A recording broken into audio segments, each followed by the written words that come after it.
ગુજરાતના કેટલાક વિભાગોમાં મેઘરાજા મહેર કરી શકે છે। આગામી 7 દિવસ રાજ્યના વિવિધ વિસ્તારમાં ગાજવીજ સાથે હળવાથી મધ્યની વરસાદની આગાહી છે। ગુજરાતમાં હાલ ક્યાંક ગરમી તો ક્યાંક વરસાદી માહોલ છવાયો છે।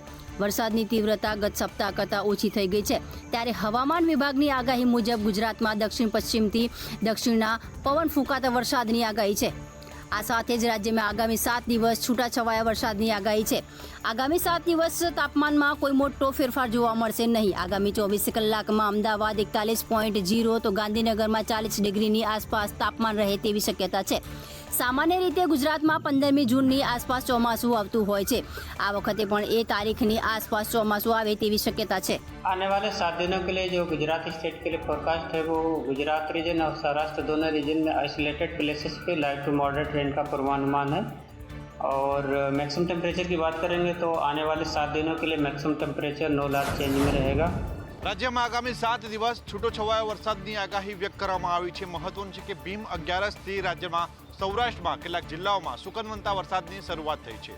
રાજકોટ શહેરમાં અસહ્ય ગરમી વચ્ચે બપોર બાદ વાતાવરણમાં અચાનક પલટો જોવા મળ્યો હતો। કાળા ડિબાંગ વાદળો આકાશમાં ઘેરાયા હતા, જે બાદ વીજળીના કડાકા ભડાકા સાથે અચાનક જ વરસાદનું આગમન થયું હતું। શહેરના અનેક વિસ્તારોમાં કમોસમી વરસાદ વરસ્યો હતો। વાતાવરણમાં ઠંડક પ્રસરી જતા લોકોને ગરમીથી આંશિક રાહત મળી હતી। તો બીજી બાજુ રાજકોટ મનપાએ બુદ્ધિનું પ્રદર્શન કરતો એક વિડીયો સામે આવ્યો છે, જેમાં વાવડીમાં ચાલુ વરસાદે રોડની કામગીરી કરવામાં આવી રહી છે।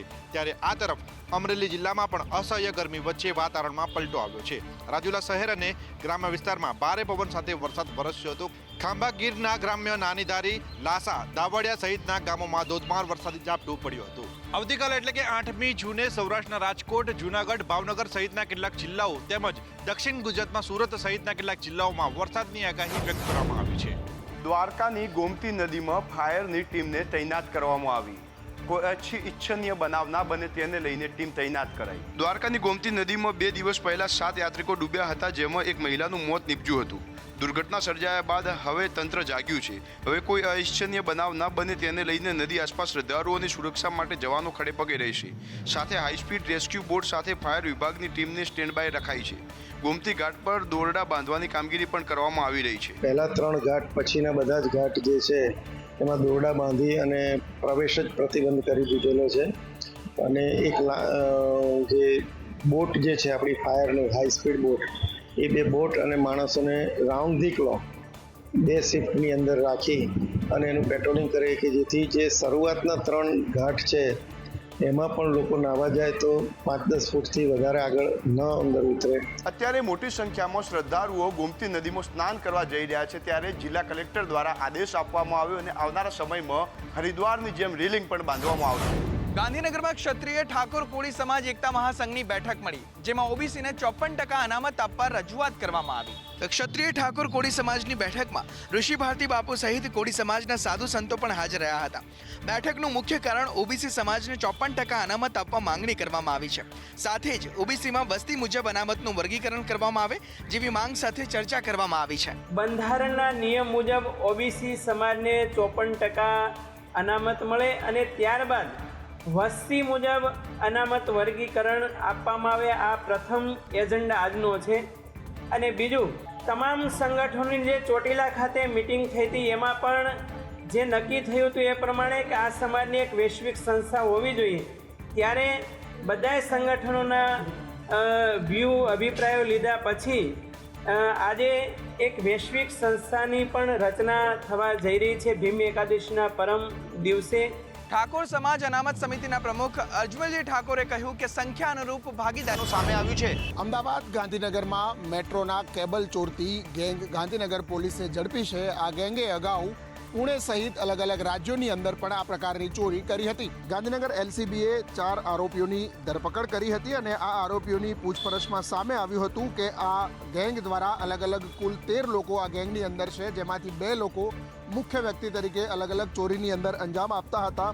અગાઉ મહારાષ્ટ્ર, દિલ્હી, પુણે સહિત ભારતભરની મેટ્રોમાં આ ગેંગે કેબલની ચોરી કરી હતી। રાત્રિના સમયે જ્યારે મેટ્રોની લાઇન બંધ હોય ત્યારે ચાલુ ટ્રેકમાં જઈ અને આ ગેંગ કેબલ કાપતી હતી। આ ઠેકડા ગેંગે અલગ અલગ 100થી વધુ ગુનામાં સભ્યો એના સંકળાયેલા છે। તો મેટ્રો કેબલની આ ચોરીમાં ગાંધીનગર અને અમદાવાદના બંને કેસોની ઉકેલ ગાંધીનગર પોલીસે મેળવ્યો છે। દિલ્હી મેટ્રો કેબલમાં 14 વખત, પૂના મેટ્રોમાં 12 જગ્યાએ અને નવી મુંબઈ મેટ્રોમાં 6 વખત ચોરી કરી હોવાનું કબૂલ. 13 સભ્યોની આ ગેંગને અલગ અલગ જવાબદારી સોંપવામાં આવેલી હતી, જેમાંથી કેટલાક લોકો ઉપર જઈ અને કેબલ કાપતા હતા તો કેટલાક લોકો માત્ર કેબલ લઈ અને ભાગવાનું કામ કરતા હતા.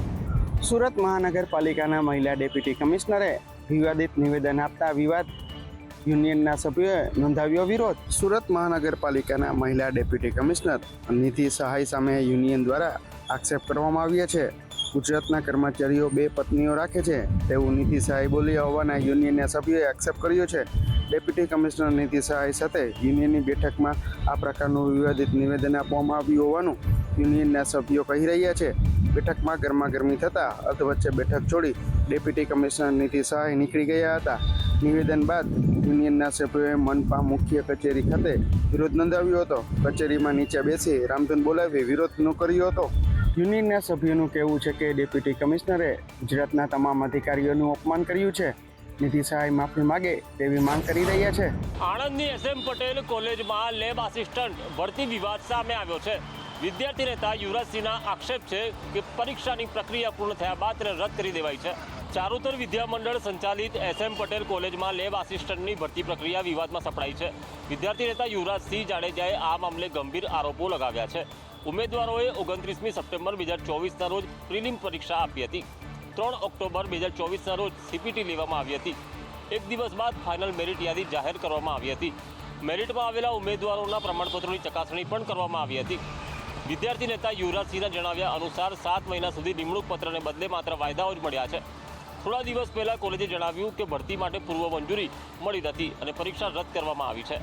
પ્રિન્સિપાલે યુવરાજસિંહ જાડેજાએ લગાવેલા આરોપો નકાર્યા છે અને તમામ આરોપો પાયા વિહોણા. ચોમાસા પહેલા જ ધોવાતું અમદાવાદ મનપા સફાળું જાગ્યું છે અને ખારીકટ કેનાલમાં બંને તરફના રોડના લેવલની કામગીરી કરવામાં આવી રહી છે. અમદાવાદ શહેરના પૂર્વ વિસ્તારમાં સૌથી મોટી સમસ્યા એવી ખારીકટ કેનાલની આસપાસ પાણી ભરાવાની છે. મહાનગરપાલિકાએ 2 વર્ષ પહેલા 12 કિલોમીટર લાંબી ખારીકટ કેનાલને ઢાંકી અને તેના ઉપર રોડ બનાવી પૂર્વ વિસ્તારની ગંદકીની સમસ્યા ઢાંકી દેવામાં આવી હતી, પરંતુ તેનાથી બીજી સમસ્યા ઉદ્ભવી છે. મહાનગરપાલિકાના અણઘડ પ્લાનને લઈને રસ્તા ઊંચા નીચા બનાવી દેવામાં આવ્યા હતા, જેના કારણે ચોમાસામાં વરસાદી પાણી ભરાઈ જવાના કારણે સ્થાનિક લોકોને હાલાકી ભોગવવાનો વારો આવતો હતો. પરંતુ સંદેશ ન્યૂઝે લોકોની સમસ્યાનો અહેવાલ પ્રસારિત કરતા તંત્ર જાગ્યું છે અને હવે કેનાલમાં બંને તરફ રોડ લેવલની કામગીરી કરવામાં આવી રહી છે. ચોમાસા દરમિયાન સામાન્ય વરસાદમાં જ કેડસમાં પાણી ભરાઈ જતા હતા, પરંતુ આ વર્ષે લાગી રહ્યું છે કે લોકોને પાણી ભરાવાની સમસ્યાથી મુક્તિ મળશે. રાજસ્થાનમાં જૈન સાધુની નિર્મમ હત્યાના પડઘા અમદાવાદમાં પડ્યા છે. સંત રેલીમાં જોડાઈને જૈન સમાજના લોકોએ વિરોધ નોંધાવ્યો. રાજસ્થાનના પાલીમાં જૈન સાધુની થયેલી નિર્મમ હત્યાના પડઘા હવે અમદાવાદમાં પડ્યા છે. આ ઘટનાથી જૈન સમાજમાં ભારે રોષ અને વેદના જોવા મળી રહી છે, જેને લઈને આજે અમદાવાદમાં એક વિશાળ સંત સુરક્ષા રેલીનું આયોજન કરવામાં આવ્યું. જૈન અગ્રણીઓએ હિટ એન્ડ રન પદ્ધતિથી ટાર્ગેટેડ કિલિંગનો આક્ષેપ લગાવ્યો છે, જ્યારે VHPએ કમિટી બનાવી તપાસ કરવાની માંગ કરી છે. આ રેલી શ્રી રેવા જૈન સંઘ વાસણાથી શરૂ થઈ અને ત્યારબાદ પ્રીતમનગર અખાડા ખાતે એક સભા યોજવામાં આવી. રેલીમાં નાના બાળકોથી લઈને વૃદ્ધ લોકો પણ જોડાયા હતા. અતિશય ગરમી હોવા છતાં જૈન સમાજના લોકો મોટી સંખ્યામાં સભા સ્થળે ઉમટી પડ્યા હતા. જૈન સમાજના લોકોનું કહેવું છે કે છેલ્લા 15 દિવસમાં 4 જૈન સાધુઓની હત્યા કરી દેવામાં આવી છે. તેમને જાણી જોઈને ટાર્ગેટ કરવામાં આવી રહ્યા છે. ભાવનગરમાં પ્રથમ ફ્લાયઓવર બ્રિજનું નિર્માણ કરવામાં આવ્યું. લોકોને હવે ટ્રાફિકની સમસ્યાથી મુક્તિ મળશે. ભાવનગરના દેસાઈનગરથી શાસ્ત્રીનગર સુધી લોકોની સુવિધા માટે રૂપિયા 119 કરોડના ખર્ચે ફ્લાયઓવર બ્રિજ બનાવવામાં આવ્યો છે. જે બ્રિજને બનાવવા માટે 2 વર્ષનો સમય મર્યાદા હતી. જો કે આ બ્રિજ બનાવવા માટે 5 વર્ષ જેટલો સમય લાગ્યો છે. બોર તળાવ રોડ ઉપર વારંવાર સર્જાતા ટ્રાફિક જામનો પ્રશ્ન હલ કરવા મનપા દ્વારા રાજ્ય સરકારની શહેરી વિકાસની ગ્રાન્ટ દ્વારા આ બ્રિજનું નિર્માણ કરાયું છે. આશરે 1.5 કિલોમીટરના બ્રિજને ભાવનગરના મુખ્ય પ્રવેશ દ્વાર નારી ચોકડી શહેર તરફ આવતા રોડ ઉપર દેસાઈનગરથી શરૂ કરીને શાસ્ત્રીનગર અને જ્વેલર્સ સર્કલ બંને તરફ અવર જવર માટે બનાવવામાં આવ્યો છે. શહેરના પ્રથમ ફ્લાયઓવર બ્રિજના પ્રથમ તબક્કાનું લોકાર્પણ કર્યા બાદ આજે બીજા તબક્કાનું લોકાર્પણ કરાયું છે.